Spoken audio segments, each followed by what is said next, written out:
Living in Sunnyside Estates wasn't my first choice, but the location was perfect for my commute, and the walking trails provided an ideal environment for Maverick, my service dog. Maverick is a beautiful golden retriever who helps me manage my PTSD episodes after my military service overseas. He's incredibly well. Tread always wears his service vest when we're out and follows commands perfectly. I know the Americans with Disabilities Act like the back of my hand. It's important when you rely on a service animal, but I never imagined I'd need to cite federal law to my HOA president the first time I met Karen Whitfield. She was carrying a clipboard and wearing a scowl that seemed permanently etched onto her face. She introduced herself as the president of the HOA with a tone that suggested I should be impressed. "I don't believe I approved a dog in this community," she said with narrowed eyes, looking down at Maverick, who was sitting perfectly still beside me. I politely explained that Maverick was a service dog, not a pet, and therefore exempt from pet restrictions under federal law. She huffed, muttered something about people always finding loopholes, and walked away. I should have recognized the warning signs. Right then, over the next few weeks, I received 3 separate notices about alleged violations. My grass being a coup-inch, too tall, my mailbox being the wrong shade of black, and my garbage can being visible from the street for approximately 45 minutes after collection. Each notice was signed with Karen's elaborate signature, complete with a smiley face case that felt more threatening than friendly.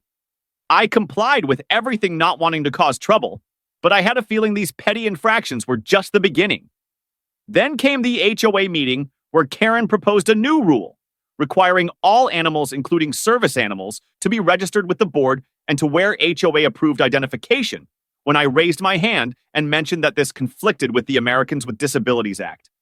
She cut me off and said that federal laws don't override community standards. Several neighbors looked comfortable, but no one spoke up.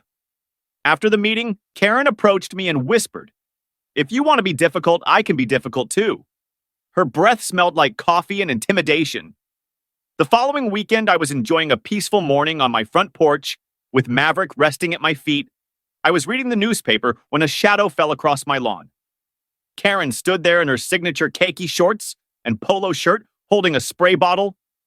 "Your dog is violating the new pet ordinance by not having proper HOA identification," she said loudly enough for my neighbors to hear. I calmly reminded her that Maverick was a service dog protected by federal law, and that the HOA couldn't legally require special identification. Besides, I added that rule hasn't even been officially implemented yet. Her face turned an alarming shade of red. "I'm tired of you military types thinking you're above the rules," she spat out, advancing toward my yard. "If you won't comply, I'll handle this myself." Before I could react, she aimed her spray bottle at Maverick and sprayed him directly in the face with some kind of liquid. Maverick yelped and backed away. Pawing at his eyes, I immediately jumped up, moved between them, and demanded to know what was in the bottle. "Just a little vinegar and water solution," Karen said with a smirk. "It won't hurt him, but maybe now he'll learn to respect authority." I was absolutely livid. But years of military training had taught me to remain calm. Under pressure, I took Maverick inside, rinsed his eyes thoroughly, and made sure he was okay. The vinegar solution had irritated his eyes, but thankfully, there was no lasting damage. Once I was certain Maverick was comfortable, I called the police. 911, what's your emergency?" The dispatcher asked. I reported the assault on my service dog, making sure to mention that interfering with a service animal is a federal offense. The dispatcher took my information and said officers would be dispatched immediately. 20 minutes later, 2 police officers arrived at my door. I explained the situation, showed them Maverick's service animal certification and training documentation, and pointed out Karen's house across the street. One officer stayed to take my detailed statement while the other went to speak with Karen. From my window, I could see her gesturing wildly, her face contorted with indignation. The officer seemed unimpressed by her theatrics. When both officers returned, they informed me that Karen had admitted to spraying Maverick, but claimed she was enforcing community standards. They explained that they had informed her that interfering with a service animal is indeed a federal offense under the Americans with Disabilities Act, punishable by significant fines and potential jail time. Moreover, her actions constituted animal cruelty under state law. They were placing her under arrest and asked if I would be willing to press charges without hesitation. I said, yes. Karen was escorted to the police car in handcuffs, screaming about how she would have me evicted and how the entire neighborhood would turn against me. Several neighbors had come outside to witness the commotion, and I heard one of them whisper, "She's finally gone too far."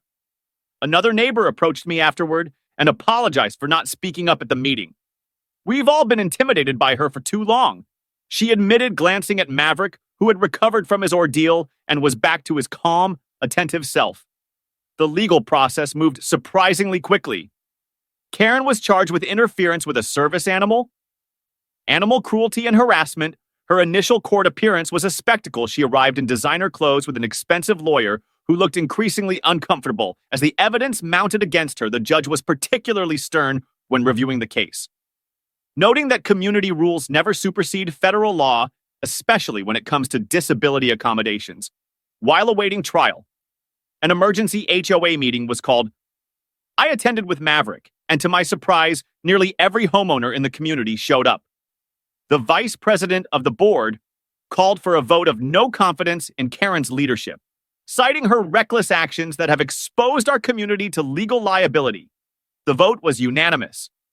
Karen was removed from the board effective immediately. Someone had even printed new name tags for the board members' table, and Karen's was conspicuously absent.